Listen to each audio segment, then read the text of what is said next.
أعوذ بالله من الشيطان الرجيم. بسم الله الرحمن الرحيم.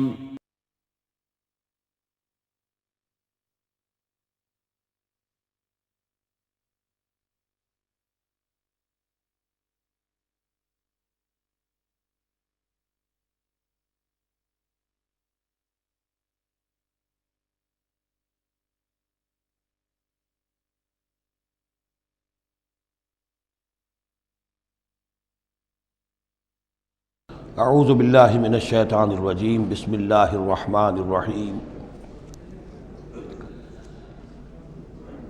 وَيُعَلِّمُهُ الْكِتَابَ وَالْحِكْمَةَ وَالتَّوْرَاةَ وَالْإِنْجِيلَ وَرَسُولًا إِلَى بَنِي إِسْرَائِيلَ صدق اللہ العظیم۔ اس آیہ مبارکہ کے بارے میں ایک نقطہ تو میں بیان کر چکا ہوں کہ تقابل جو ہے ذہن میں رکھنا چاہیے کہ حضرت یحییٰ علیہ السلام کے بارے میں ان کے لیے جو بھی توصیفی کلمات اللہ تعالیٰ نے ارشاد فرمائے ان میں آخری ہے نبیم من الصالحین، اور حضرت عیسیٰ علیہ السلام کے لیے یہاں پر جو الفاظ آئے ہیں وہ رسولاً الی بنی اسرائیل، اس کو نوٹ کر لیجئے، پھر آئندہ چل کر اس کے اور بھی حوالے آئیں گے۔ دوسری بات جو نوٹ کرنے کی ہے وہ یہ کہ کتاب اور حکمت اور تورات اور انجیل، ان چار چیزوں کے مابین جو تین واو آئے ہیں ان میں سے دو واو عطف ہیں، ایک واو تفسیر ہے۔ اللہ ان کو سکھائے گا کتاب اور حکمت، یعنی تورات اور انجیل۔ یہ درمیانی واو جو ہے یہ یعنی کے معنی میں ہے، اس لیے کہ جیسا کہ میں کئی مرتبہ پہلے بتا چکا ہوں، تورات میں صرف احکام تھے، حکمت نہیں تھی۔ انجیل میں صرف حکمت ہے، احکام نہیں ہے، اور اسی نقطے کو سمجھ لینے سے ساری گتھی حل ہوتی ہے، اور اگر اسی کو نہیں سمجھا ہے لوگوں نے تو پھر بہت ان کے ذہنوں میں پریشانیاں رہتی ہیں۔ تو اس مقام کو نوٹ کیجئے، وَيُعَلِّمُهُ الْكِتَابَ وَالْحِكْمَةَ، اللہ اسے سکھائے گا کتاب بھی اور حکمت بھی، وَالتَّوْرَاةَ وَالْإِنْجِيلَ، یعنی تورات بھی اور انجیل بھی، وَرَسُولًا إِلَىٰ بَنِي إِسْرَائِيلَ انی قد جئتکم بآیۃ من ربکم۔ ابھی تک گفتگو ہو رہی تھی کہ حضرت مریم سلام علیہا کو یہ ساری خوشخبریاں اللہ تعالیٰ کی طرف سے دی گئیں۔ اب یوں سمجھئے، to cut a long story short, درمیان کا وقفہ، ان کی ولادت ہوئی، وہ پلے بڑھے، وہ ساری تاریخ بیچ میں سے حذف کر کے نقشہ کھینچا جا رہا ہے اب کہ حضرت مسیح علیہ السلام نے اب اپنی دعوت کا آغاز کر دیا ہے۔ انی قد جئتکم بآیۃ من ربکم، میں تمہارے پاس آیا ہوں تمہارے رب کی طرف سے نشانی لے کر۔ انی اخلق لکم من الطین کہیئۃ الطیر، کہ میں تمہارے سامنے یا تمہارے لیے بناتا ہوں گارے سے ایک پرندے کی شکل، فانفخ فیہ، پھر میں اس میں پھونک مارتا ہوں، فیکون طیرا باذن اللہ، تو وہ بن جاتا ہے اڑتا ہوا پرندہ اللہ کے حکم سے۔ یہاں آپ نوٹ کرتے جائیے گا، ہر معجزے کے بعد باذن اللہ باذن اللہ باذن اللہ، یعنی یہ میرا کوئی دعویٰ نہیں ہے، میرا کوئی کمال نہیں ہے، یہ جو کچھ ہے وہ اللہ کے حکم سے ہے۔ وَأُبْرِئُ الْأَكْمَحَ وَالْأَبْرَصَ وَأُحْيِي الْمَوْتَىٰ بِإِذْنِ اللَّهِ، اور میں شفا دے دیتا ہوں مادرزاد اندھے کو بھی اور کوڑھی کو بھی، اور میں مردہ کو زندہ کر دیتا ہوں بِإِذْنِ اللَّهِ، اللہ کے حکم سے۔ وَأُنَبِّئُكُم بِمَا تَأْكُلُونَ وَمَا تَدَّخِرُونَ فِي بُيُوتِكُمْ، اور میں تمہیں یہ بھی بتا سکتا ہوں کہ تم کیا کھاتے ہو اور کیا چیزیں تم نے اپنے گھروں میں ذخیرہ کر رکھی ہیں۔ ان فی ذلک لآیۃ لکم، اس میں تمام چیزوں میں تمہارے لیے نشانی ہے، ان کنتم مومنین، اگر تم ایمان والے ہو یا ایمان لانا چاہو، یعنی یہ کہ اپنی رسالت کے صداقت اور حقانیت کے دلیل کے طور پر یہ معجزات پیش فرمائے۔ وَمُصَدِّقًا لِمَا بَيْنَ يَدَيَّ مِنَ التَّوْرَاةِ، اور میں تصدیق کرتے ہوئے آیا ہوں اس کی کہ جو میرے سامنے موجود ہے تورات میں سے۔ وَلِأُحِلَّ لَكُمْ بَعْضَ الَّذِي حُرِّمَ عَلَيْكُمْ، اور تاکہ میں کچھ حلال قرار دوں تم پر وہ چیزیں جو تم پر حرام کر دی گئی ہیں۔ یہ اصل میں اشارہ ہے سبت کے حکم کے بارے میں، کہ جیسے ہمارے ہاں بھی بعض جو مذہبی مزاج کے لوگ ہوتے ہیں ان میں پھر بڑی سختی پیدا ہو جاتی ہے، غلو کرتے چلے جاتے ہیں دین کے احکام میں۔ تو سبت کے حکم میں یہودیوں نے اس حد تک غلو کر لیا تھا کہ کسی مریض کو دعا کرنا اس کے لیے کہ اللہ اس کو شفا دے دے، یہ بھی نہیں کرنا، کچھ نہیں کرنا، کوئی کام، گویا کہ یہ بھی دنیا کا کام ہے۔ لہذا اس کی ایک انتہا تک وہ پہنچ گئے تھے جن کو آ کے حضرت مسیح علیہ السلام نے پھر اس کی وضاحت کی کہ یہ چیز کے اس کی تقاضوں میں شامل نہیں ہے۔ وَجِئْتُكُمْ بِآیَةٍ مِّن رَبِّكُمْ، اور میں تمہارے پاس لے کر آیا ہوں نشانی تمہارے رب کی طرف سے، فَاتَّقُوا اللَّهَ وَأَطِیعُونِ، پس اللہ کا تقوی اختیار کرو اور میری اطاعت کرو۔ ان اللہ ربی و ربکم فاعبدوہ، یقیناً اللہ ہی میرا بھی رب ہے اور تمہارا بھی رب ہے، پس اسی کی بندگی کرو۔ ھذا صراط مستقیم، یہی سیدھا راستہ ہے۔ آپ کو یہی الفاظ ملیں گے سورہ مریم میں انشاءاللہ۔ فلما احس عیسیٰ منہم الکفر، اب پھر دیکھیے وہی درمیانی وقفوں کو چھوڑتے ہوئے یہ دعوت میں کتنا عرصہ لگا، کئی سال کے بعد اب مخالفت ہوئی، اور مخالفت ہوئی ان کے علماء کی طرف سے۔ یہود کے جو علماء تھے شدید ترین مخالفت انہوں نے کی، ان کی مسندوں کو خطرہ ہو گیا، ان کی چودراہٹیں جو ہے وہ خطرے میں پڑ گئیں، تو انہوں نے مخالفت کی، اور اس وقت تک ظاہر بات ہے کہ یہودیوں پر ان کے علماء کا جو ہے اثر و رسوخ بہت زیادہ تھا۔ فلما احس عیسیٰ منہم الکفر، جب عیسیٰ نے محسوس کیا ان سے کفر کی شدت کہ اب یہ مخالفت پر تل گئے ہیں، قال من انصاری الی اللہ، تو انہوں نے ایک پکار لگائی، ایک ندا دی، ایک دعوت عام دی، کون ہے جو میرے مددگار ہے اللہ کی راہ میں؟ یعنی اب جو کشاکش ہونے والی ہے، جو تصادم ہونے والا ہے، اس میں ایک حزب اللہ بنے گی اور ایک حزب الشیطان ہوگا۔ کون ہے جو میرا مددگار ہو الی اللہ، اللہ کے کام میں؟ یہی اصل اساس ہے دین میں کام کرنے کے لیے کہ اسی بنیاد پر کوئی شخص اٹھے کہ میں دین کا یہ کام کرنا چاہتا ہوں، کون ہے جو میرا ساتھ دے؟ یہ ایک بالکل طبعی طریقہ ہوتا ہے جماعت سازی کا۔ ایک داعی اور داعی پر اعتماد کرنے والے، داعی سے اتفاق کرنے والے لوگ اس کے ساتھی بن جاتے ہیں۔ ساتھی اس کے ذاتی اعتبار سے نہیں ہوتے، اس کی حکومت قائم کرنے کے لیے نہیں، اللہ کی حکومت قائم کرنے کے لیے، اس کی سرداری کے لیے نہیں، اللہ تعالیٰ کے دین کے غلبے کے لیے۔ قال الحواریون نحن انصار اللہ، کہا حواریین نے کہ ہم ہیں اللہ کے مددگار۔ حواری جو ہے اصل میں اس کے معنی ہے دھوبی، جو کپڑے کو دھو کر صاف کر دیتا ہے۔ یہ لفظ پھر آگے بڑھا ہے اپنے کردار کو صاف کرنا، اپنے اخلاق کو صاف کرنا، لیکن چونکہ حضرت مسیح علیہ السلام کی بہت سی جو تبلیغ تھی وہ گلیلی جھیل کے کناروں پر ہوتی تھی۔ اب وہاں ظاہر بات ہے جھیل جو ہے بڑی تھی، وہ سمندر کی طرح ہے، جھیل نہیں ہے، بہت بڑی جھیل ہے، تو وہاں وہ کبھی دھوبی ہوتے تھے، ان میں تبلیغ کرتے تھے، کہیں مچھیرے ہوتے تھے مچھلیاں پکڑنے والے، جا کے انہیں تبلیغ کرتے تھے کہ اے مچھلیوں کے پکڑنے والوں، مچھلیوں کا شکار کرنے والوں، آؤ کہ میں تمہیں انسانوں کا شکار کرنا سکھاؤں۔ اور ان دھوبیوں میں تبلیغ کی ہے، تو ان میں سے کچھ لوگ جو ہیں انہوں نے اپنے آپ کو پیش کر دیا۔ قال الحواریون نحن انصار اللہ آمنا باللہ، ہم ایمان لائے اللہ پر، واشہد بأننا مسلمون، تو آپ بھی اب گواہ رہیے گا کہ ہم اللہ کے فرمانبردار ہیں۔ ربنا آمنا بما انزلتا، اے رب ہمارے ہم ایمان لے آئے اس پر جو تو نے نازل فرمایا، واتبعنا الرسول، اور ہم اتباع کر رہے ہیں تیرے رسول کی، فاکتبنا مع الشاہدین، تو اے پروردگار ہمارا نام گواہوں میں لکھ لے۔ یہ گواہ یہی ہے کہ جو لفظ اختیار کیا گیا ہے اب عیسائیوں کے خاص فرقے کی طرف سے، یہواز وٹنسز، یہوا کا لفظ جو ہے وہ عبرانی میں خدا کے لیے ہے، خدا کے گواہ، یعنی وہی بات کہ جو قرآن مجید میں آئی ہے، وَكَذَلِكَ جَعَلْنَاكُمْ أُمَّةً وَسَطًا لِتَكُونُوا شُهَدَاءَ عَلَى النَّاسِ وَيَكُونَ الرَّسُولُ عَلَيْكُمْ شَهِيدًا، تو اللہ ہمیں اپنے گواہوں میں ہمارا نام لکھ لے، یہواز وٹنسز۔ فَاكْتُبْنَا مَعَ الشَّاهِدِينَ، مراد یہ نہیں ہے کہ یہ یہواز وٹنسز وہ لوگ ہیں، میں نے صرف وہ لفظ کی مناسبت کہ انہوں نے یہ لفظ کیوں اختیار کیا ہے، تو یہ لفظ قدیم ہے، اسلامی حکمت اور اسلام کی مصطلحات جو ہیں ان میں اس کی ایک حیثیت ہے۔ وَمَكَرُوا وَمَكَرَ اللَّهُ، اب انہوں نے بھی چالیں چلی اور اللہ نے بھی چال چلی۔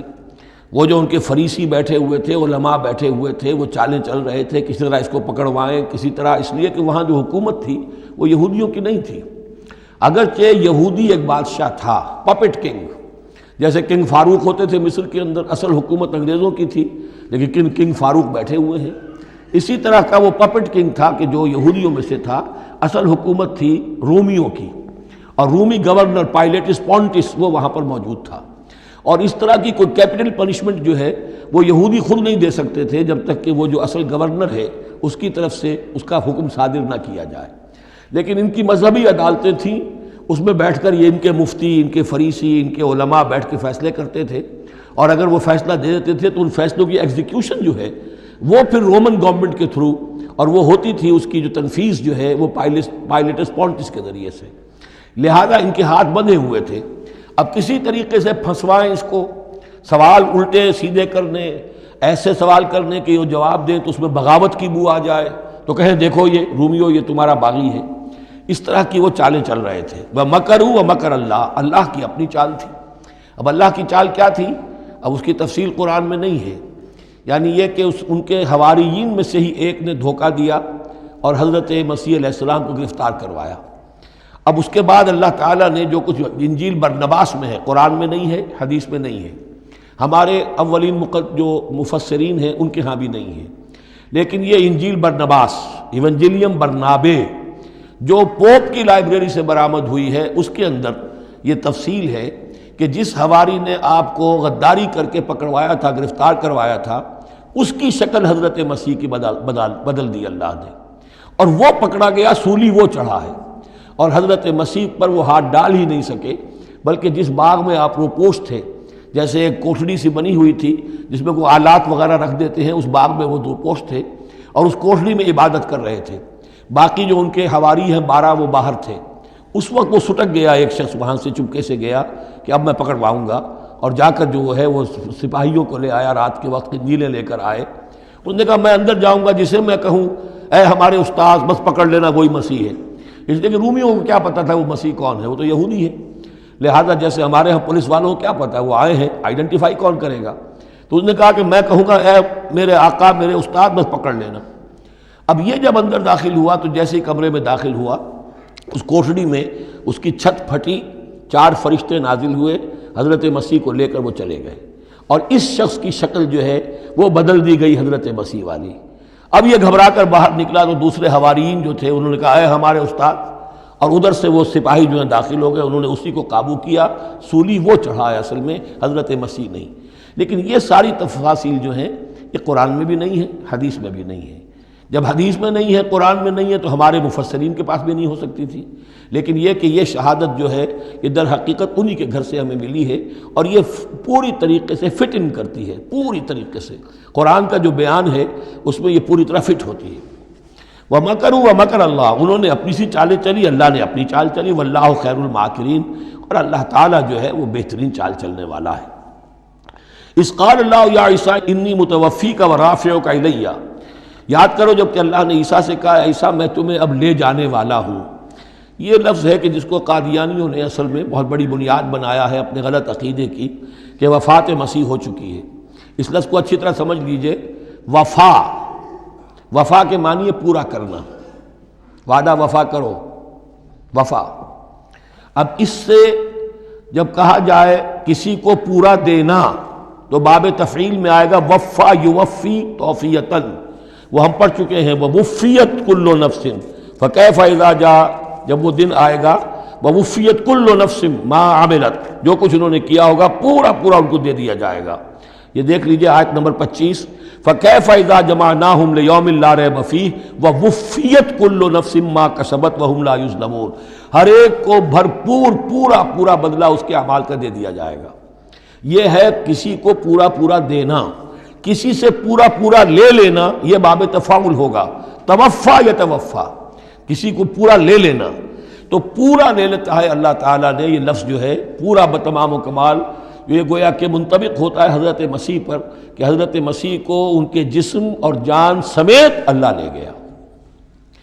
ہم جب کہتے وفات پا گیا تو یہ ہے استعارتاً، جسم یہی رہ گیا صرف جان گئی ہے، اور یہی لفظ قرآن میں آتا ہے نیند کے لیے بھی، اللہ یتوفی الانفس حین موتہا، اس لیے کہ نیند میں بھی یہ ہوتا ہے کہ خود شعوری نکل جاتی ہے انسان میں سے، اگرچہ زندہ ہے، اب اس کو اگر کوئی چیونٹی کاٹ رہی ہے تو جاگ جائے گا، لیکن ویسے اس کی خود شعوری ختم ہو چکی ہے، اور روح کا تعلق ہے خود شعوری کے ساتھ، تو نیند میں بھی اللہ تعالیٰ روح کو قبض کر لیتا ہے، اس کے لیے بھی توفی کا لفظ ہے۔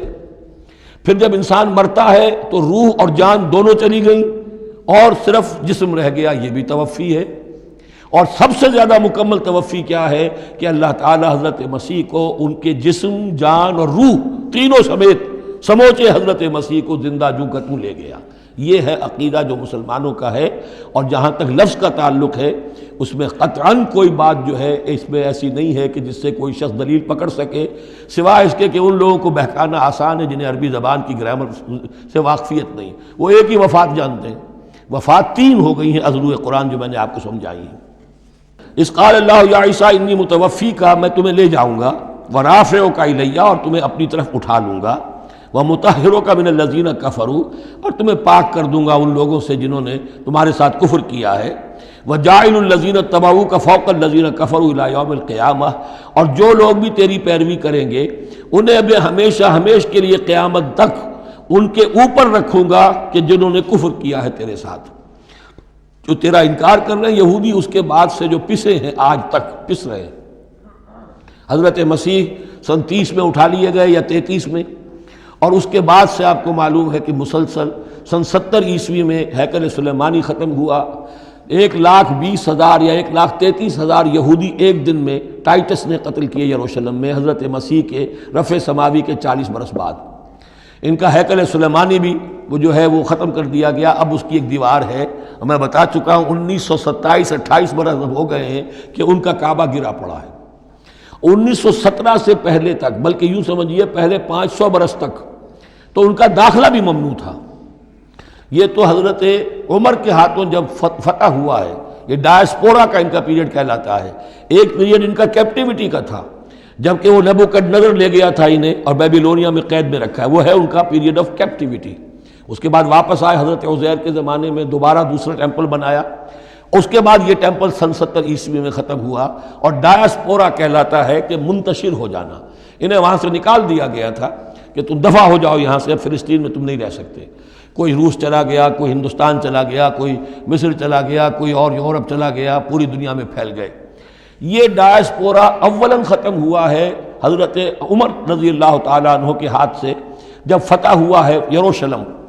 اس وقت حضرت عمر نے اس کو یروشلم کو اوپن سٹی قرار دیا کہ یہاں عیسائی بھی آ سکتے ہیں، مسلمان بھی آ سکتے ہیں، یہودی بھی آ سکتے ہیں، یہ سب کا مشترک شہر ہے۔ لیکن جو عیسائی تھے یروشلم کے، انہوں نے جب ہینڈ اوور کیا تھا، فتح نہیں کیا تھا مسلمانوں نے یروشلم، ایک ٹریٹی کے تحت، ایک معاہدے کے تحت ہینڈ اوور کیا تھا۔ اس معاہدے میں یہ شرط انہوں نے لکھوائی تھی کہ یہودیوں کو یہاں آباد ہونے کی اجازت نہیں دیں گے۔ چنانچہ یہ اجازت تو ہو گئی حضرت عمر کے زمانے سے کہ آ سکتے ہیں، زیارت کر سکتے ہیں، لیکن یہاں رہ نہیں سکتے، پراپرٹی پرچیز نہیں کر سکتے، کوئی مکان نہیں بنا سکتے، سیٹل نہیں ہو سکتے۔ یہ رہا ہے جب تک کہ موجود رہی ہے اسلامی خلافت۔ ترکوں نے بھی اجازت نہیں دی، بڑی سے بڑی رشوتیں یہودیوں نے دینی چاہیے انہیں، اور در حقیقت خلافت کا خاتمہ جو کروایا یہودیوں نے وہ اس لیے کہ انہیں یہ نظر آتا تھا کہ اس خلافت کے ہوتے ہوئے ہمارے لیے ممکن نہیں رہے گا کہ ہم کسی طرح بھی فلسطین میں دوبارہ آباد ہو سکیں۔ لیکن پھر برطانیہ کے جو وزیر تھا بالفور، اس کے ذریعے سے انہوں نے بالفور ڈیکلریشن 1917 میں حاصل کیا ہے، پھر ان کو حق ملا ہے کہ یہ یہاں آ کر جائیداد بھی خرید سکتے ہیں، سیٹل بھی ہو سکتے ہیں، اور اس کے یوں سمجھیے کہ 31 برس کے بعد پھر اسرائیل کی ریاست وجود میں آئی ہے۔ یہ تاریخ ذہن میں رہے۔ اگرچہ 1917 کے بعد سے انہیں کچھ سانس تو مل گیا ہے، اب ایک طرح سے محسوس ہوتا ہے کہ دنیا میں بڑے اقتدار پر ہیں، مٹھی بھر ہیں، یہ زیادہ سے زیادہ 13-14 ملین ہیں، 1.5 کروڑ سے بھی کم، لیکن پوری دنیا کی سب معیشت جو ہے اس کا بڑا حصہ ان کے کنٹرول میں ہے۔ لیکن پھر بھی یہ سب کچھ جو ہے وہ عیسائیوں کی سپورٹ کی وجہ سے ہے۔ اگر عیسائی ان کی مدد نہ کریں تو ان کا تو یوں سمجھیے کہ ٹکڑے اڑا کر رکھ دیں عرب ایک دن میں۔ لیکن اب پیچھے پوری امریکہ کی حکومت ہے، امریکہ کے حواریین ہیں، خاص طور پر west white Anglo Saxon Protestants, امریکہ اور برطانیہ، وہ تو گویا کہ ان کے زرخرید ہیں ایک طرح سے، اور بھی جو ممالک ہیں عیسائی، اب یہ فتح کر چکے ہیں ان سب کو، عیسائیوں کے اوپر ان کا غلبہ ہے۔ اس لیے اب جو شکل ہے وہ بھی یہ ہے کہ ان کا وجود ہے یہی کہ عیسائی ہیں اوپر، اور یہ معنوی طور پر سازشی انداز میں انہیں کنٹرول کر رہے ہیں۔ اذ قال اللہ یا عیسیٰ انی متوفیک ورافعک الی ومطہرک من الذین کفروا وجاعل الذین اتبعوک فوق الذین کفروا الی یوم القیامہ ثم الی مرجعکم فاحکم بینکم فیما کنتم فیہ تختلفون۔ پھر تم سب جو ہے تمہارا لوٹنا میری ہی طرف ہے، اور پھر میں تمہیں بتا دوں گا اور فیصلہ کر دوں گا تمہارے مابین ان باتوں میں جن میں تم اختلاف کر رہے تھے۔ فَأَمَّا الَّذِينَ كَفَرُوا فَأُعَذِّبُهُمْ عَذَابًا شَدِيدًا فِي الدُّنْيَا وَالْآخِرَةِ، تو وہ لوگ کہ جو کفر کی روش اختیار کریں گے میں انہیں عذاب دوں گا، بہت سخت عذاب، دنیا میں بھی اور آخرت میں بھی۔ وما لهم من ناصرین، اور نہیں ہوں گے ان کے لیے کوئی مددگار۔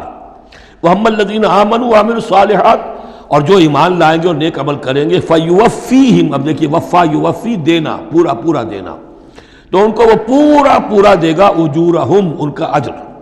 واللہ لا يحب الظالمین، اللہ ظالموں کو پسند نہیں کرتا۔ ذالک نتلوہ علیک من الآیات والذکر الحکیم، یہ وہ چیزیں ہیں جو ہم آپ کو پڑھ کر سنا رہے ہیں۔ گویا کہ یہاں بھی پس منظر میں حضرت جبرائیل علیہ السلام ہے کہ یہ اللہ تعالیٰ کی آیات ہیں اور ذکر حکیم ہے جو ہم آپ کو پڑھ کر سنا رہے ہیں۔ ان مثل عیسیٰ عند اللہ کا مثل آدم، عیسیٰ کی مثال اللہ کے نزدیک آدم کی سی ہے۔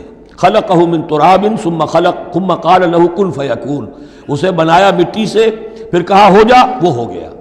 اب یہ آیت وہ ہے قرآن مجید میں کہ جو لوگ بھی اسپیشل کریشن کے قائل ہیں کہ حضرت آدم کسی ایولیوشن کے نتیجے میں کسی سپیشیز کے وجود میں آنے کے بعد اس کے ایک فرد کی حیثیت سے نہیں ان کا استفاع ہوا، بلکہ وہ اسپیشلی کریٹ کیے گئے ہیں مٹی سے براہ راست، ان کے حق میں یہ آیت دلیل ہے۔ تو یہ جو بھی نظریات ہیں ابھی، چونکہ ایولیوشن بھی ہے تو وہ بھی نظریہ ہے، تھیوری آف اسپیشل کریشن ہے وہ بھی نظریہ ہے۔ نظریوں کے باب میں انسان ادھر ادھر کوئی رائے رکھ سکتا ہے، ابھی یہ کوئی طے شدہ حقائق نہیں ہے۔ ان میں ہم غور کر سکتے ہیں کہ قرآن مجید میں کس مقام پر کس چیز کے لیے کوئی تائید یا کوئی تھوڑی سی توثیق نکلتی ہے۔ تو اللہ کے نزدیک تو عیسیٰ کی مثال ایسے ہی ہے جیسے آدم، اسے مٹی سے بنایا اور کہا کن فیکون۔ تو اب اگر آدم اگر اسپیشل کریشن کا معاملہ ہے تو نہ باپ نہ ماں، بغیر باپ اور بغیر ماں کے، تو کیا وہ الہ بن گئے؟ بنانے والا تو اللہ ہے۔ حضرت عیسیٰ ماں تو ہے، باپ نہیں ہے، حمل تو ہوا ہے، 9 مہینے ماں کے پیٹ میں تو رہے ہیں، تو وہ تو آدم سے کم معاملہ ہوا تخلیق میں اعجاز کے اعتبار سے۔ اور حضرت اس سے کم تر ذرا دیکھ لو تو بوڑھے پھونس حضرت زکریا اور بوڑھی پھونس ان کی اہلیہ جو ساری عمر بانجھ رہی اور ان کو اللہ نے اولاد دے دی۔ تو یہ سارے جو ہے معجزات ہیں، اللہ کا اختیار ہے جو چاہے کرے، اس سے کسی کی الوہیت کی دلیل نہیں نکلتی۔ الحق من ربک، یہ حق ہے آپ کے رب کی طرف سے، فلا تکن من الممترین، تو ہرگز نہ ہو جانا اس میں شک کرنے والوں میں سے۔ فمن حاجک فیہ، تو اے نبی جو بھی اس معاملے میں آپ سے اب بھی حجت بازی کرے، جھگڑا کرے، بحث کر رہا ہے، ابھی سینگ الجھا رہا ہے بحث کے اندر، من بعد ما جاءک من العلم، جبکہ آپ کے پاس تو العلم آ چکا، آپ جو بات کہہ رہے ہیں وہ علی وجہ البصیرت کہہ رہے ہیں، فقل تعالوا، تو اب آخری چیلنج کیا ہے؟ کہہ دیجئے اچھا آؤ۔ یہ جو ان کا آیا تھا، 2 بڑے بڑے ان کے لاٹ پادری تھے، ابو حارثہ ابن علقمہ اور قرظ بن علقمہ، اور ان کی سرکردگی میں 70 افراد تھے جو کہ نجران سے آئے تھے۔ یہ سارا کئی دن معاملہ چلتا رہا اور پھر آخر میں حضور سے کہا گیا اچھا آپ مباہلہ کیجئے، قل، ان سے کہہ دیجئے تعالوا، آؤ، ندعو ابناءنا وابناءکم، آؤ ہم بلاتے ہیں اپنے بیٹوں کو، تم بلاؤ اپنے بیٹوں کو، ونساءنا ونساءکم، ہم بلا لیتے ہیں اپنی عورتوں کو، تم بلاؤ اپنی عورتوں کو، وانفسنا وانفسکم، اور ہم بھی آ جاتے ہیں تم بھی آ جاؤ، ثم نبتہل، پھر ہم گڑ گڑا کر اللہ سے دعا کریں، فنجعل لعنت اللہ علی الکاذبین، تو ہم کہیں کہ اے اللہ جو ہم میں سے جھوٹا ہو اس پر لعنت کر دے۔ یہ مباہلہ ہے، اور یہ مباہلہ ہوتا ہے کب؟ جب کہ احقاق حق ہو چکے، بات پوری واضح ہو جائے، آپ کو یقین ہو کہ یہ میرا مخاطب جو ہے بات سمجھ گیا ہے، صرف ضد میں اڑا ہوا ہے، اس وقت پھر یہ مباہلہ آخری شے ہوتی ہے تاکہ ظاہر ہو جائے۔ اگر تو واقعتاً اسے یقین ہے تو وہ مباہلہ کی چیلنج قبول کر لے گا، اور اگر دل میں چور ہے، وہ جانتا ہے کہ حق بات تو اسی کی ہے، اور لہذا پھر وہ مباہلہ نہیں کرے گا۔ چنانچہ یہی ہوا، انہوں نے مباہلے سے انکار کیا، فرار کی راہ اختیار کی اور ایسے ہی چلے گئے۔ فمن حاجک فیہ من بعد ما جاءک من العلم فقل تعالوا ندعو ابناءنا وابناءکم ونساءنا ونساءکم وانفسنا وانفسکم ثم نبتہل فنجعل لعنت اللہ علی الکاذبین ان ھذا لہو القصص الحق، یہ ہے صاف صاف جو بھی سرگزشت ہے صحیح اور حق وہ یہ ہے۔ وما من الہ الا اللہ، اور نہیں ہے کوئی معبود اللہ کے سوا۔ وَإِنَّ اللَّهَ لَهُوَ الْعَزِيزُ الْحَكِيمُ، اور یقیناً اللہ تعالیٰ ہی ہے زبردست اور کمال حکمت والا۔ یہاں اب دوسرا حصہ ختم ہو گیا، یہ 31 آیات ہیں، 32 اور 31 مل کر یہ 63 آیت پر۔ فَإِن تَوَلَّوْا، پھر اگر وہ پیٹھ موڑ لیں فَإِنَّ اللَّهَ عَلِيمٌ بِالْمُفْسِدِينَ، یہاں آ کر 63 آیات ہوئیں. پھر اگر وہ پیٹھ موڑ لیں تو اللہ تعالیٰ خوب جانتا ہے ان مفسدوں کو کہ یہ ماننے والے نہیں ہیں، لہذا وہ پورا قافلہ واپس چلا گیا. اب یہ جو تیسرا حصہ نصف اول کا آ رہا ہے، یہ پھر انہی 4 رکوعوں کے بہت مشابہ ہے کہ جو سورہ بقرہ میں آئے تھے 15ویں سے لے کر 18ویں رکوع تک، جس میں تحویل قبلہ، حضرت ابراہیم کا ذکر، کعبے کا ذکر، پھر اہل کتاب کو دعوت، وہ کیفیت آپ کو یہاں ملے گی. قُلْ يَا أَهْلَ الْكِتَابِ تَعَالَوْا إِلَىٰ كَلِمَةٍ سَوَاءٍ بَيْنَنَا وَبَيْنَكُمْ، اے نبی کہیے اے اہل کتاب. اب یہاں جمع کر لیا گیا یہود اور نصارہ دونوں کو. وہاں گفتگو زیادہ تر یا بنی اسرائیل تھی. ابھی تک حضرت عیسیٰ کا معاملہ تھا، وہ گویا کہ نصرانیوں سے بات تھی. اب ہے اہل کتاب، دونوں کے دونوں. قُلْ يَا أَهْلَ الْكِتَابِ تَعَالَوْا إِلَىٰ كَلِمَةٍ سَوَاءٍ بَيْنَنَا وَبَيْنَكُمْ، کہیے کہ اے کتاب والو آؤ ایک ایسی بات کی طرف جو ہمارے اور تمہارے مابین بالکل برابر ہے، متفق علیہ ہے. وہ کیا ہے؟ اللہ نعبد الا اللہ، اللہ کے سوا کسی کی بندگی نہ کرے. ولا نشرک بہ شیئا، اس کے ساتھ کسی چیز کو شریک نہ ٹھہرائیں. ولا یتخذ بعضنا بعضا اربابا من دون اللہ، اور ہم میں سے کوئی ایک دوسرے کو اللہ کے ساتھ رب نہ بنا لے. اس سے مراد کیا ہے؟ جیسے کہ پوپ کو انہوں نے رب بنا لیا کہ پوپ کو اختیار ہے جس چیز کو چاہے حلال قرار دے دے، جس چیز کو چاہے حرام قرار دیتے. یہ گویا کہ ان کو اس کو پوپ کو بھی رب مان لینا ہے. چنانچہ یہ واقعہ ہے کہ مشہور جو سخی تھے حاتم طائی، ان کے بیٹے عدی ابن حاتم رضی اللہ تعالیٰ عنہ، وہ ایمان لائے، عیسائی تھے پہلے. تو انہوں نے ایک مرتبہ حضور سے کہا کہ یہ قرآن یہ کہتا ہے کہ ہم نے اللہ کے سوا کسی اور کو رب بنا لیا، تو یہ بات کچھ سمجھ میں نہیں آئی، ہم نے تو کسی کو رب نہیں بنایا. تو حضور نے فرمایا کیا یہ صحیح نہیں ہے کہ تمہارے جو پادری کہہ دیں، جو پوپ کہہ دیں کہ یہ حق ہے، یہ صحیح ہے، یہ جائز ہے، اس کو تم جائز مان لیتے ہو، جس کو وہ کہہ دیں حرام ہے حرام مان لیتے ہو؟ کہ جی ایسا تو ہے. تو یہ حق جو ہے یہ صرف اللہ کا ہے، اور جو اس حق کو اختیار کرتا ہے وہ گویا رب ہونے کا دعویٰ کرتا ہے. اب یہ ساری قانون سازی جو شریعت کے خلاف کی جا رہی ہے، یہ خدائی کا دعویٰ ہے جو لوگ کر رہے ہیں بیٹھے ہوئے. اور ان ہاؤسز میں پہنچنے کے لیے جو بےتاب ہوتے ہیں اور اس کے لیے کروڑوں روپیہ خرچ کرتے ہیں، جہاں جا کر یا تو پہلے طے ہو جائے یا کوئی قانون سازی کتاب و سنت کے منافی نہیں ہو سکتی، پھر جائیے، پھر وہاں پر جا کر قانون سازی کتاب و سنت کے دائرے کے اندر کیجیے. لیکن جہاں یہ نہیں ہے تو وہ جو فرمایا یہاں پر نوٹ کر لیجئے، تعالوا الی کلمۃ سواء بیننا وبینکم الا نعبد الا اللہ ولا نشرک بہ شیئا ولا یتخذ بعضنا بعضا اربابا من دون اللہ فإن تولوا، پھر اگر وہ منہ موڑ لیں، فقولوا، اے مسلمانوں تم کہو، فقولوا اشہدوا بأننا مسلمون، اچھا بھائی آپ لوگ گواہ رہے ہم تو مسلمان ہیں، ہم نے تو اللہ کی اطاعت قبول کر لی، ہم ان تینوں باتوں پر قائم رہیں گے. آپ کو اگر پسند نہیں ہے تو آپ کی مرضی. یا اہل الکتاب، اے کتاب والو، لم تحاجون فی ابراہیم، تم ابراہیم کے بارے میں کیوں جھگڑتے ہو؟ وما انزلت التوراۃ والانجیل الا من بعدہ، حالانکہ تم بھی مانتے ہو کہ تورات بھی ان کے بعد نازل ہوئی، انجیل بھی بعد میں نازل ہوئی. یہودیت بعد کی پیداوار ہے اور نصرانیت بھی بعد کی پیداوار ہے. تو ما کان ابراہیم یہودیا ولا نصرانیا ولکن کان حنیفا مسلما، وہ تو مسلمان تھے، وہ تو اللہ کے فرما بردار تھے، یہودی یا نصرانی تو نہیں تھے. افلا تعقلون، تو کیا تم عقل سے کام نہیں لیتے؟ ہاں انتم ہؤلاء حاججتم فیما لکم بہ علم، دیکھو یہ تم لوگ اب تک جو بھی باتیں کرتے رہے ہو، تم نے مباحثہ کیا ہے، وہ ان چیزوں کے بارے میں بھی ہے جس کا تمہیں کچھ علم ہے. فلم تحاجون فیما لیس لکم بہ علم، ایسی چیزوں کے بارے میں حجت بازی کیوں کرتے ہو جن کے لیے تمہارے پاس کوئی دلیل ہی نہیں، کوئی بنیاد نہیں، کوئی علم نہیں. ابراہیم کو کیا قرار دو گے، نصرانی یا یہودی؟ واللہ یعلم وانتم لا تعلمون، اللہ جانتا ہے تم نہیں جانتے. ما کان ابراہیم یہودیا ولا نصرانیا، اچھی طرح تمہیں بھی معلوم ہے ابراہیم نہ یہودی تھے نہ نصرانی تھے، ولیکن کان حنیفا مسلما، وہ تو اللہ کے فرما بردار تھے بالکل یکسو ہو کر. وما کان من المشرکین، اور نہ ہی وہ مشرکوں میں سے تھے. گویا کہ 3 طبقات جو موجود تھے عرب میں اس وقت، یا مشرکین عرب تھے، وہ بھی اپنے آپ کو منسوب کرتے تھے، وہ تو چونکہ نسل تو حضرت اسماعیل کی ہے تو وہ بھی کہتے تھے ہمارا رشتہ ابراہیم سے ہے، یہودی بھی نصرانی بھی. لیکن فرمایا ابراہیم جو ہے وہ نہ یہودی تھے نہ نصرانی تھے نہ مشرک تھے. ان اول الناس بابراہیم الذین اتبعوہ، یقیناً ابراہیم سے سب سے زیادہ قربت رکھنے والے لوگ تو وہ ہیں جو ان کی پیروی کرتے ہیں. اور وہ کون ہے؟ وَهَذَا النَّبِيُّ، یہ نبی محمد صلی اللہ علیہ وسلم، وَالَّذِينَ آمَنُوا، اور وہ کہ جو ان پر ایمان لائے، وَاللَّهُ وَلِيُّ الْمُؤْمِنِينَ، اور اللہ ان مومنوں کا ساتھی ہے، مددگار ہے، پشت پناہ ہے، حمایتی ہے۔ وَدَّت طَائِفَةٌ مِّنْ أَهْلِ الْكِتَابِ لَوْ يُضِلُّونَكُمْ وَمَا يُضِلُّونَ إِلَّا أَنفُسَهُمْ وَمَا يَشْعُرُونَ، اہل کتاب کا ایک گروہ جو ہے تلا ہوا ہے اس پر، آرزومند ہے کہ اے مسلمانوں تمہیں کسی طریقے سے گمراہ کر دیں۔ لَوْ يُضِلُّونَكُمْ وَمَا يُضِلُّونَ إِلَّا أَنفُسَهُمْ، وہ نہیں گمراہ کر سکیں گے مگر اپنے آپ کو، وَمَا يَشْعُرُونَ، انہیں اس کا شعور نہیں ہے۔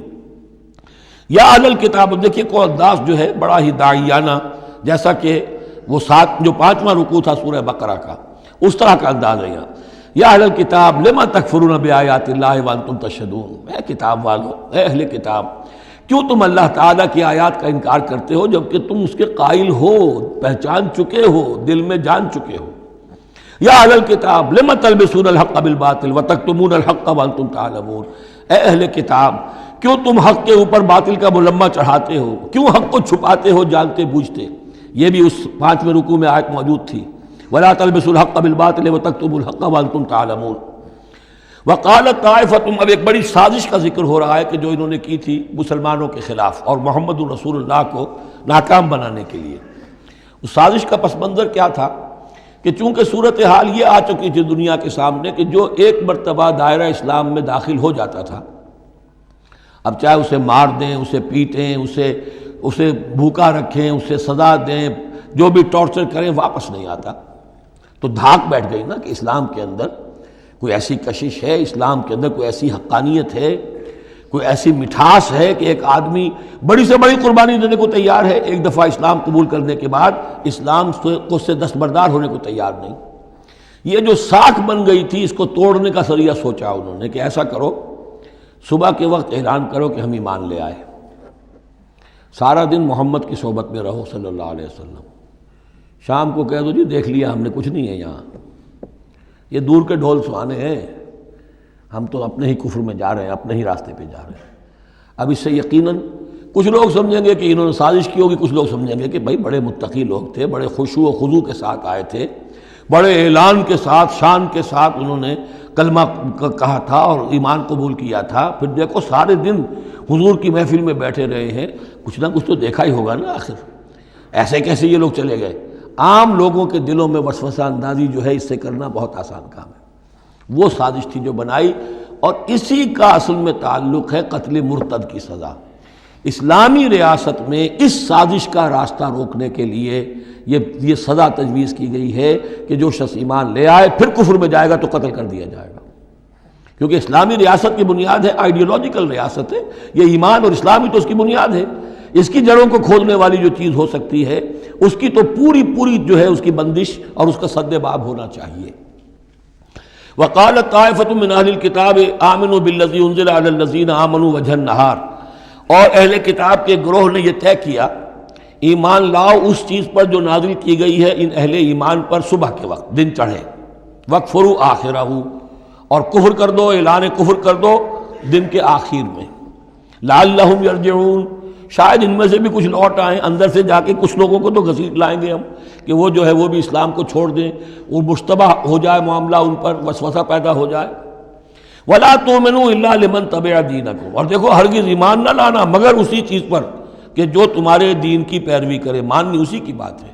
یعنی خطرہ بھی تھا کہ 4-6 اگر ہم جا کر حضور کے پاس اگر چند گھنٹے گزاریں گے تو کہیں ایسا نہ ہو کہ ہم میں سے کوئی واقعی پھر اس کا دل کھل جائے، طے کر کے گئے دیکھو ایمان نہیں لانا ہے ہم نے، وَلَا تُؤْمِنُوا إِلَّا لِمَنْ تَبِعَ دِينَكُمْ، اس پر ایمان نہیں لانا ہے ہم نے، لیکن صرف اعلان کرنا ایمان کا۔ یہ ہے مثال قرآن مجید میں شعوری نفاق، یعنی جو وقت انہوں نے گزارا ہے یہ ہے تو اسلام کا، قانوناً تو مسلمان ہیں، اگر اس دوران میں ان میں سے کوئی مر جاتا تو اس کی نماز جنازہ پڑھی جاتی، لیکن انہیں معلوم تھا کہ ہم مسلمان نہیں ہیں، جبکہ ایک وہ غیر شعوری نفاق ہے کہ اندر ایمان ختم ہو چکا ہے لیکن انسان سمجھتا ہے میں تو مومن ہوں، حالانکہ اس کا کردار وہ جو ہے منافقانہ ہے، اس کا عمل منافقانہ ہے، اور اس کے اندر سے ایمان کی پونجی جو ہے جیسے کہ دیمک کسی کڑی کو کھا جائے تو اس شیطین کو چٹ کر چکی ہے دیمک، لیکن یہ کہ بہرحال اوپر ایک پردہ پڑا ہوا ہے، وہ ہے غیر شعوری نفاق اور یہ ہے شعوری نفاق۔ قل ان الہدی ھدی اللہ، اے نبی ان سے کہہ دیجئے دیکھو اصل ہدایت تو اللہ کی ہدایت ہے۔ ان یؤتی احد، اب یہاں پر پھر ان کا قول آ رہا ہے کہ دیکھو ایمان لانا نا، ان یؤتی احد مثل ما اوتیتم، مبادا کسی کو وہ شے دے دی جائے جو تمہیں دی گئی تھی۔ یہ رسالت، یہ مذہبی پیشوائی، یہ تو ہماری میراث تھی، ہم اگر انہیں مان لیں گے تو وہ چیز ہم سے ان کو منتقل ہو جائے گی، لہذا ماننا تو نہیں ہے، لیکن یہ کہ ان کی بہرحال کسی طریقے سے ہوا اکھیڑنے کے لیے ہمیں یہ کام کرنا ہے۔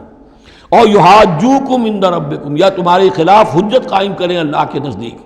قل ان الفضل بید اللہ، کہہ دیجئے ان سے کہ فضل کل کا کل اللہ کے ہاتھ میں ہے، یؤتی ہے من یشاء، وہ جس کو چاہتا ہے دیتا ہے۔ اس نے 2000 برس تک ایک منصب پر تمہیں فائز رکھا، اب جو ہے تم اس منصب کے نااہل ثابت ہو چکے ہو، تمہیں معزول کر دیا گیا، اور اب ایک نئی امت ہم نے بنائی ہے اور اس کو اس مقام پر نصب کر دیا ہے، انسٹالیشن ہو چکی ہے۔ واللہ ذو الفضل العظیم، قل ان الفضل بید اللہ یؤتیہ من یشاء واللہ واسع علیم، اللہ بہت وسعت والا اور جاننے والا ہے۔ یختص برحمتہ من یشاء، وہ مختص کر لیتا ہے اپنی رحمت کے لیے جس کو چاہتا ہے۔ واللہ ذو الفضل العظیم، اللہ بڑے فضل کا مالک ہے۔ ومن اہل الکتاب، اب یہاں ایک اور نقطہ سمجھ لیجئے کہ برے سے برے گروہ کے اندر بھی کہیں نہ کہیں کوئی افراد اچھے بھی ہوتے ہیں۔ داعی کے لیے یہ ضروری ہے کہ ان کو بھی مینشن کرتا رہے کہ ان میں اچھے لوگ بھی ہیں، تاکہ وہ جو لوگ ہیں ان کے دلوں کے اندر نرمی پیدا ہو۔ اسی طرح برے سے برے آدمی میں کوئی اچھائی بھی ہے، آپ اگر اسے دعوت دے رہے ہیں حق کی طرف، اس میں جو اچھائی ہے اس کو مانیے، تاکہ اسے معلوم ہو کہ اسے مجھ سے قد نہیں ہے، دشمنی نہیں ہے، جو میری بات واقعی اچھی ہے اس کو تو یہ تسلیم کر رہا ہے، لیکن جو بات غلط ہے اس کو رد کر رہا ہے۔ تو یہ دعوت کا اور تبلیغ کا بہت اہم حصہ ہے۔ اگر آپ ٹوٹلی نگیٹ کر دیں گے تو وہ بھی کہے گا کہ یہ بھی اندھا بہرا ہے تو میں بھی اندھا بہرا رہوں، یہ میری اچھائی کو بھی نہیں دیکھ سکتا، صرف میری برائی نظر آ رہی ہے۔ اور اگر وہ سمجھے کہ میری برائی کی بھی صحیح نشاندہی کر رہا ہے، جو میری اچھائی ہے اس کو بھی مان رہا ہے، تو اس کا دل کھلے گا، وہ آپ کی بات سنے گا۔ وَمِنْ أَهْلِ الْكِتَابِ مَنْ إِنْ تَأْمَنْهُ بِقِنْطَارٍ، اہل کتاب میں سے ایسے بھی ہیں کہ اگر ان کے پاس تم امانت رکھوا دو ڈھیروں مال، یؤدیہ الیک، وہ تمہیں پورا پورا واپس کر دے گے۔ امانت دار ان میں موجود ہیں۔ وَمِنْهُمْ، اور ان میں سے ایسے بھی ہیں، مَنْ إِنْ تَأْمَنْهُ بِدِینَارٍ، ان کے پاس اگر ایک دینار بھی امانت رکھوا دو، لا یؤدیہ الیک، وہ تمہیں واپس نہیں کرے گا، ادا نہیں کرے گا تمہیں، الا ما دمت علیہ قائما، الا یہ کہ تم اس کے سر کے اوپر کھڑے ہو جاؤ، مسلط ہو جاؤ، تب تو دے دے گا ورنہ نہیں دے گا۔ اچھا یہ ہے ان کے اکثر کا کردار، لیکن جو بھی تھوڑے بہت تھے ان میں ان کی اچھائی کا بھی ذکر کر دیا۔ اور بالفعل اس قسم کے کردار کے لوگ جو ہیں وہ عیسائیوں میں تھے، یہودیوں میں تو نہ ہونے کے برابر تھے، لیکن اہل کتاب کا مسئلہ ہو رہا ہے تو اس میں یہ دونوں گروپ موجود ہیں۔ ذالک بانہم، اور یہودیوں میں یہ کردار کیوں آ گیا ہے، کیوں بے ایمانی خیانت کیوں آ گئی؟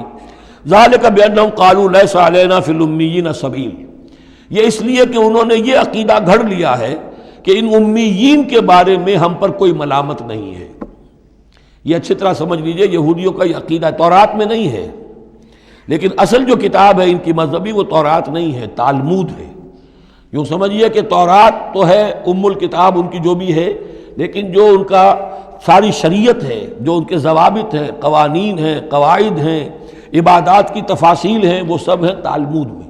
اور تالمود میں یہ بات موجود ہے کہ یہودی کے لیے یہودی سے جھوٹ بولنا حرام، غیر یہودی سے جیسے چاہو جھوٹ بولو۔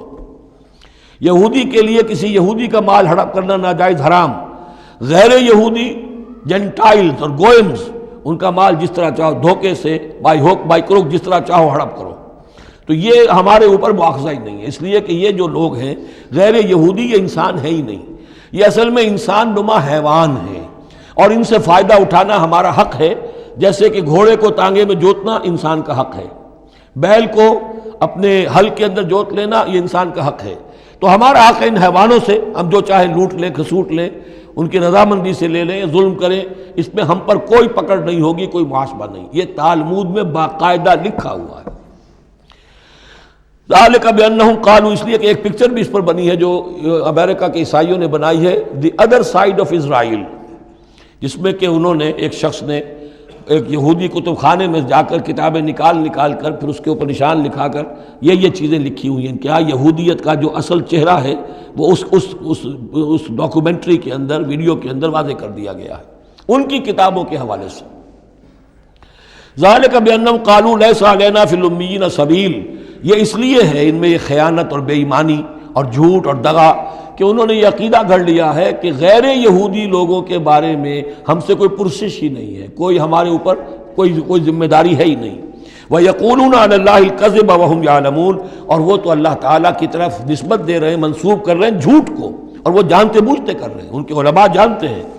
بَلَا مَنْ أَوْفَىٰ بِعَهْدِهِ وَاتَّقَىٰ فَإِنَّ اللَّهَ يُحِبُّ الْمُتَّقِينَ، کیوں نہیں، جو کوئی بھی اللہ کے ساتھ کیا ہوا اپنے عہد کو پورا کرے گا اور تقویٰ کی روش اختیار کرے گا تو اللہ تعالیٰ کو تو متقین پسند ہے۔ ان الذین یشترون بعہد اللہ وایمانہم ثمنا قلیلا، یقیناً وہ لوگ کہ جو اللہ تعالیٰ سے جو عہد انہوں نے کیا تھا اسے فروخت کرتے ہیں اور اپنی قسموں کو فروخت کرتے ہیں حقیر سی قیمت پر، جب دیکھتے ہیں کہ ہماری بات لوگ جو کچھ شک کر رہے ہیں، اچھا جی ہم خدا کی قسم کھا کر کہتے ہیں کہ ایسا ہے، اب یہ جھوٹی قسمیں۔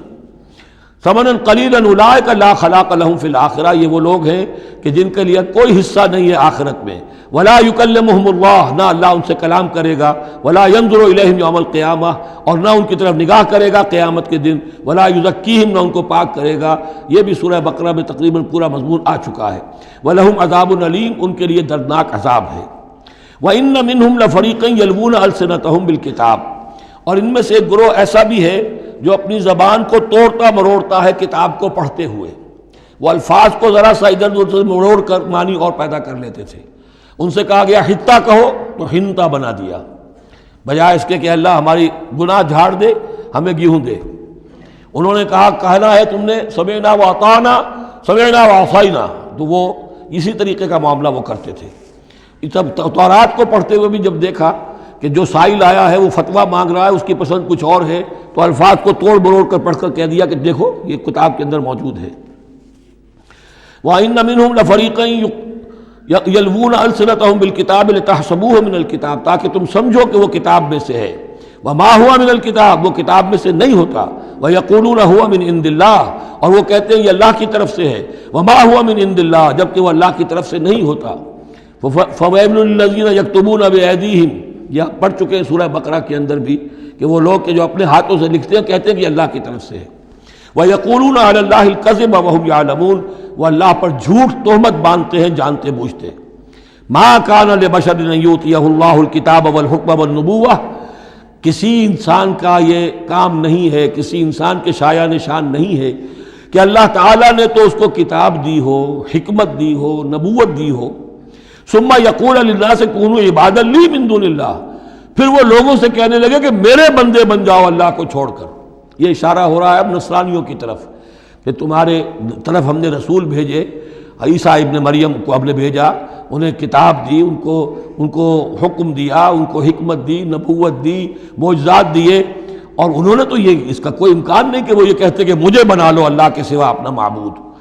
ما كان لبشر ان يؤتيه الله الكتاب والحكم والنبوة ثم يقول للناس كونوا عبادا لي من دون الله ولكن كونوا ربانيين بما كنتم تعلمون الكتاب وبما كنتم تدرسون۔ وہ تو یہی کہے گا، اور یہی کہا کہ حضرت عیسیٰ نے کہ اللہ والے بنو، اللہ کی بندگی کرو، ربانی بن جاؤ، اللہ والے بن جاؤ، اس چیز کے سبب کہ جو تم سکھلاتے ہو، دوسروں کو تعلیم دیتے ہو۔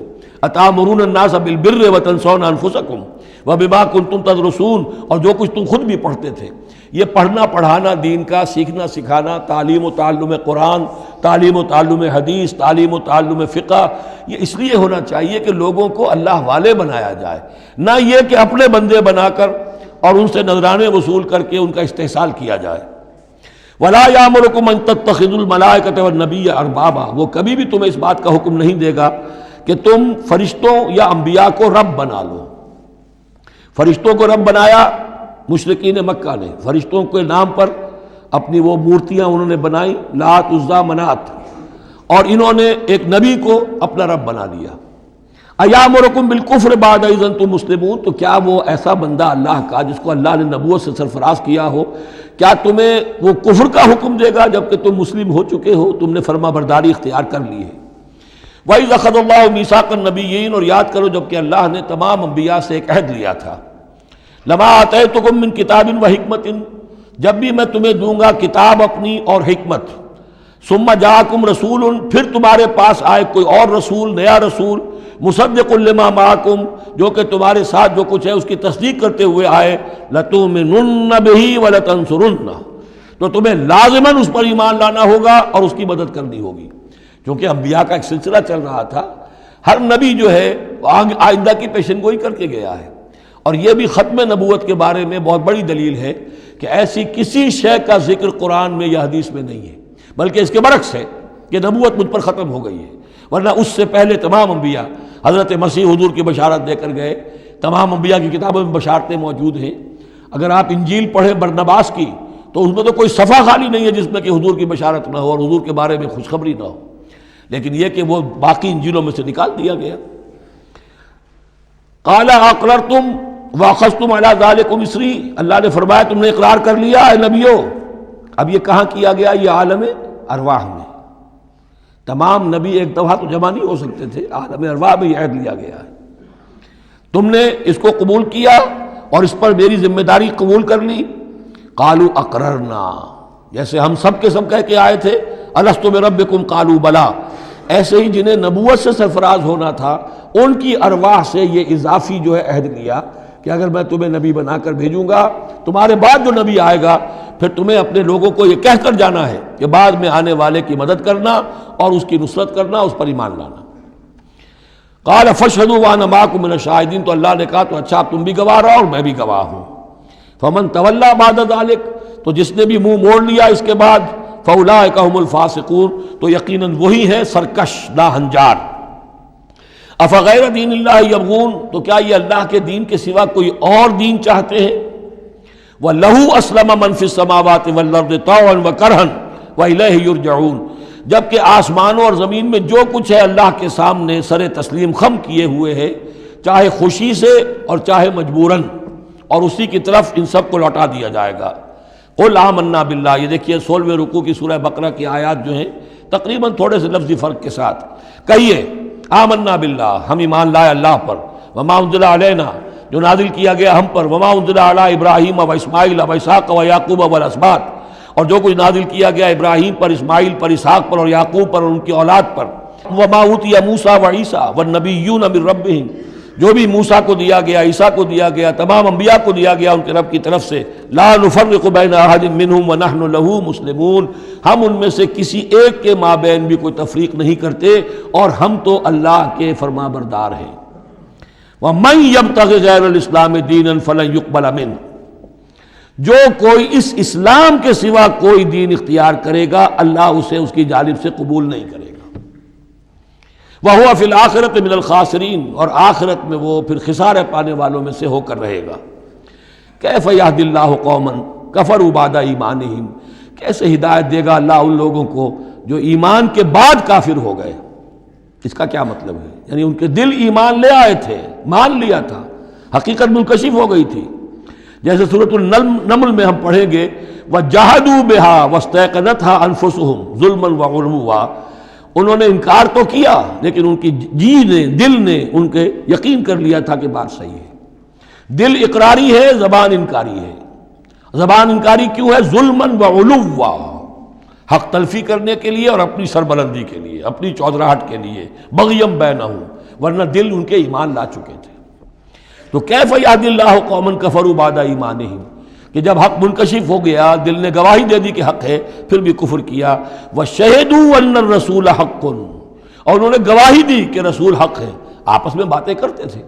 چنانچہ روایت میں آتا ہے کہ جو علقمہ کے دو بیٹے جو ہیں ابو حارثہ اور کرز، جب یہ چلے تھے یمن سے، نجران سے، تو کہیں ٹھوکر لگی کرز کے گھوڑے کو، تو اس نے کہا تعیس العمد، ہلاک ہو جائے وہ دور والا، یعنی جس کی طرف ہم جا رہے ہیں، محمد کی طرف صلی اللہ علیہ وسلم۔ اس پر بڑے بھائی نے کہا، ابو حارثہ نے، تعیست امک، تیری ماں ہلاک ہو جائے۔ اس نے کہا کیوں؟ میں نے تو محمد کو کہا تھا جو کچھ کہا تھا، تمہیں کیوں اس طرح برا لگا؟ انہوں نے کہا تمہیں معلوم نہیں ہے وہ وہی نبی ہیں، ہم پوری طرح جان چکے ہیں وہ وہی نبی ہیں، ان کی شان میں گستاخی نہیں کریں گے، پکڑے جائیں گے ہم، وہ نبی ہیں اور وہی ہیں جن کے ہم منتظر تھے۔ انہوں نے کہا پھر مانتے کیوں نہیں؟ تم جانتے ہو ان بادشاہوں نے ہمیں بڑا مقام دیا ہوا ہے، رومن امپائر کے تحت تھے یہ لوگ اور مصر کی حکومت کے، اور انہوں نے ہمیں مقام دے رکھا ہے، ہمیں دولت دی ہے، ہمیں مال دیا ہے، ہمیں حیثیت دی ہے، مراتب دیے ہیں، اگر ہم نے محمد کو مان لیا تو سب چھن جائیں گے۔ یہ باقاعدہ روایت میں موجود ہے۔ ابھی آتے ہوئے تو جاتے ہوئے کیا حال ہوگا آپ اس کا اندازہ کیجئے، جبکہ مباہلے سے فرار کر کے گئے ہیں۔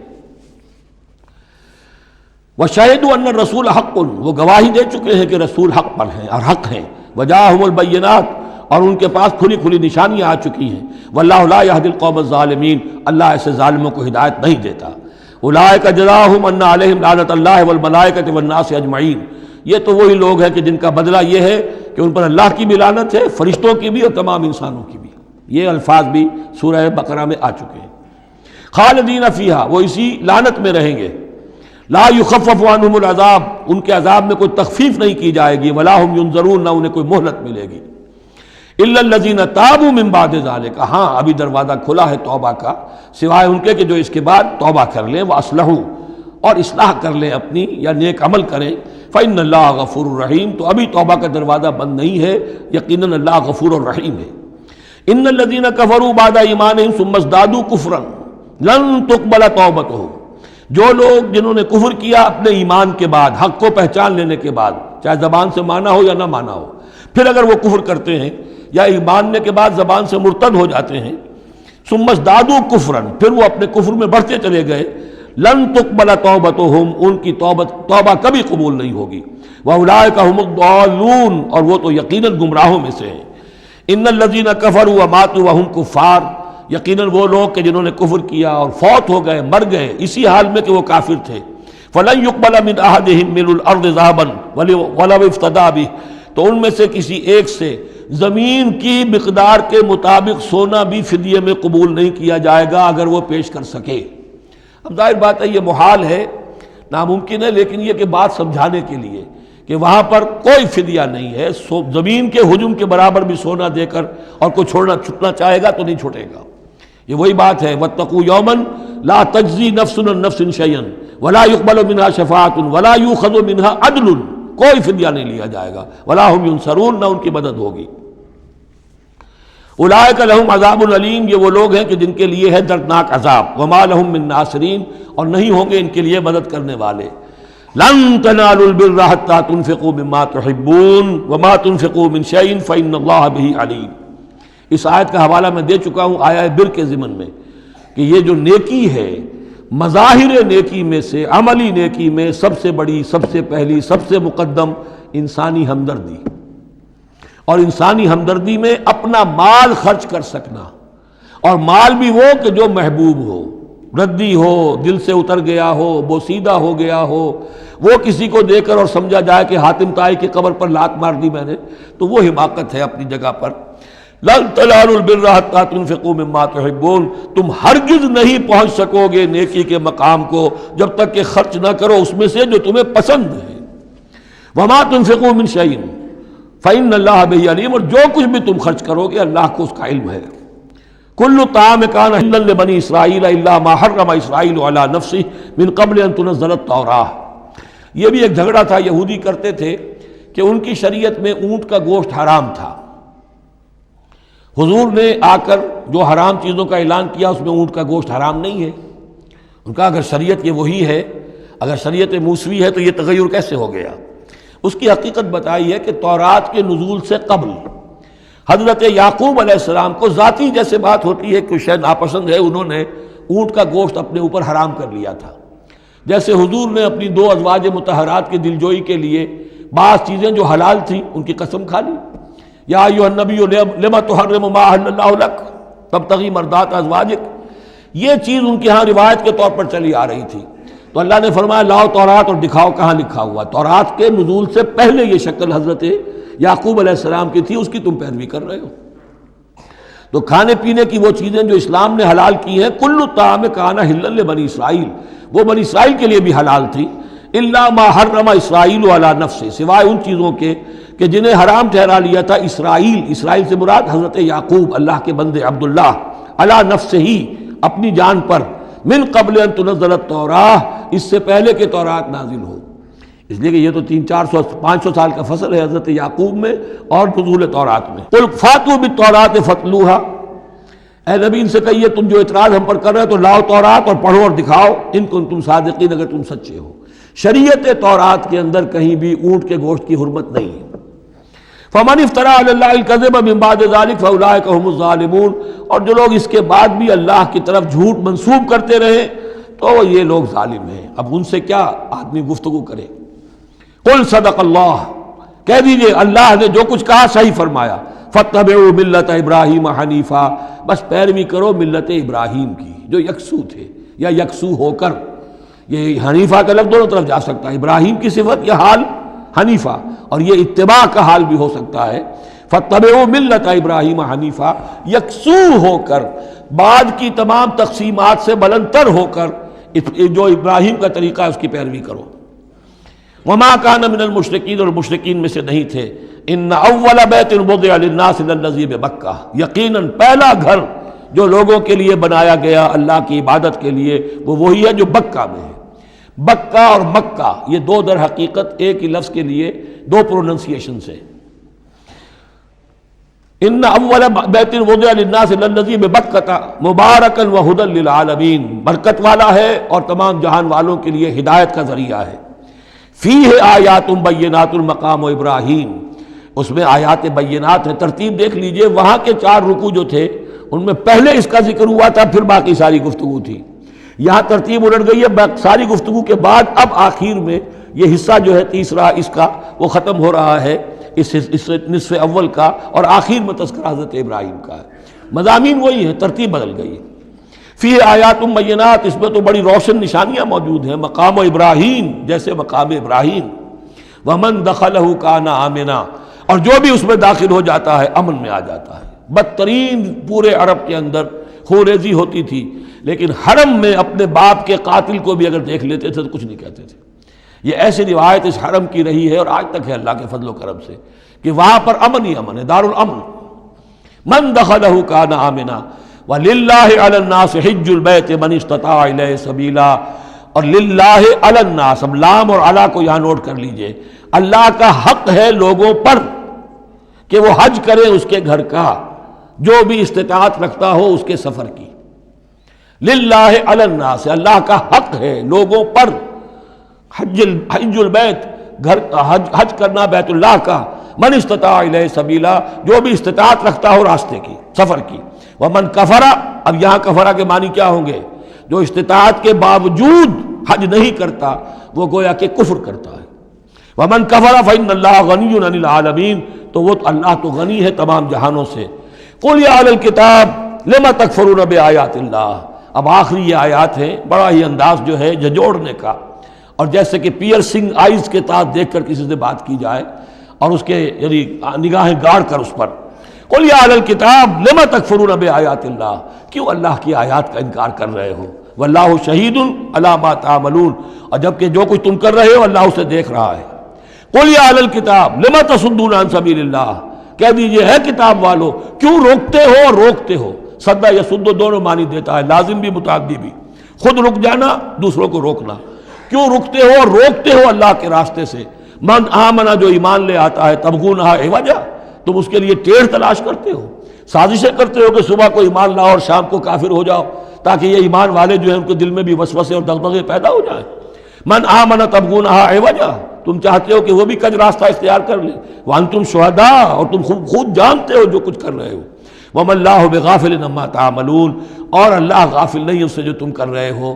لیکن ان تمام سازشوں کے جواب میں اہل ایمان سے کہا گیا یا ایھا الذین آمنوا ان تطیعوا فریقا من الذین اوتوا الکتاب یردوکم بعد ایمانکم کافرین، اے وہ لوگوں جو ایمان لائے ہو، اگر ان اہل کتاب کے ان کسی گروہ کی تم پیروی کرو گے تو یہ تمہیں لازماً لوٹا کر لے جائیں گے تمہارے ایمان کے بعد، پھر تمہیں کفر کی حالت میں لے جائیں گے۔ وَكَيْفَ تَكْفُرُونَ، اور سوچو تو صحیح کیسے کفر کرو گے، کیسے اس راستے پر جاؤ گے۔ وَأَنْتُمْ تُتْلَىٰ عَلَيْكُمْ آیَاتُ اللَّهِ، جبکہ تم پر اللہ کی آیات پڑھ کر سنائی جا رہی ہیں۔ وَفِيكُمْ رَسُولُهُ، اور تمہارے اندر اس کا رسول موجود ہے بنفس نفیس۔ اس سے آپ اندازہ کیجئے کہ علماء یہود کا کتنا اثر تھا۔ اوس اور خزرج کے لوگ بڑے مرعوب تھے، چونکہ یہ ان پڑھ لوگ تھے، کوئی کتاب نہیں، کوئی شریعت نہیں، کوئی قانون نہیں، یہ لوگ صاحب کتاب تھے، صاحب شریعت تھے، ان کے یہاں علماء تھے، تو مرعوب تھے۔ لہذا یہاں جو اوس اور خزرج کے لوگ اسلام لے آئے تھے ان کے بارے میں اندیشہ ہوتا تھا کہ کہیں ان ساری ریشہ دوانیوں کا شکار نہ ہو جائیں۔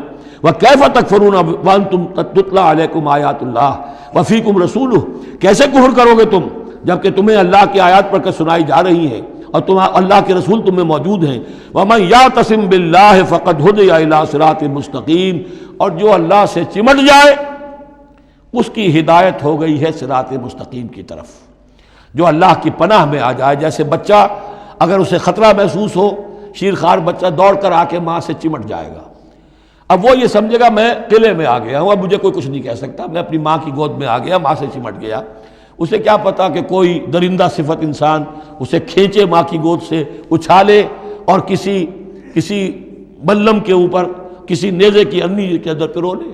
ایک بچہ یہ سمجھتا ہے کہ میں ماں کے پاس آ گیا تو بس میں اب پناہ میں ہوں۔ ایسے ہی من یعتصم باللہ، جو اللہ کی پناہ میں آ گیا، فقد ہدی الی صراط مستقیم، اس کی ہدایت تو ہو گئی سیدھی راہ کی طرف۔ اللہم ربنا اجعلنا منہم، اللہم ربنا اجعلنا منہم، آمین۔ Subscribe to our channel by clicking the subscribe button. Click the bell button and enjoy the latest uploads